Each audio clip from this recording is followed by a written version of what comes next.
Hello, supply chain community. This is Irina bringing you the Supply Chain Minute from Let's Talk Supply Chain.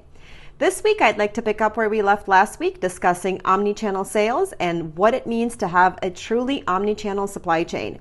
As a reminder, this will be a second episode in our series regarding supply chain in the omni-channel world, and really trying to define what are the right pillars for a supply chain to operate properly and deliver the service expected of a certain brand in omni-channel sales.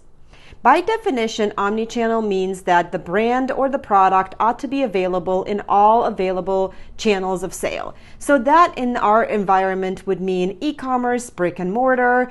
The e-commerce could be managed by a third party such as Amazon or eBay or a jet.com, or you could have your product on your own e-commerce, and of course brick and mortar stores. And the brick and mortar stores vary themselves from large retailers to some mom and pops and more regional local stores. So what does omni-channel really mean?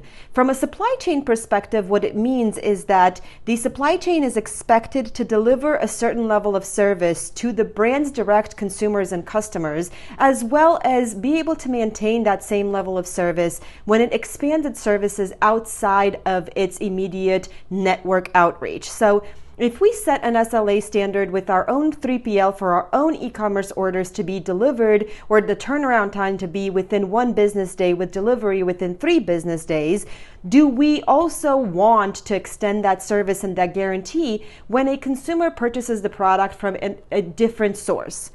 Additionally, do we expect that that product look the same and act the same when it is purchased from a different source? And then how do we empower our supply chain to properly understand the different movements and forecast the necessary inventory from a global and regional perspective to support all of these different sales channels?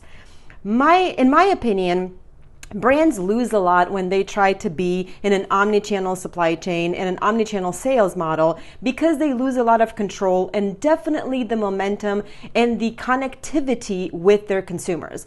I look forward to continuing this series and definitely look forward to all of your feedback over the course of the next week. More to come. See you soon.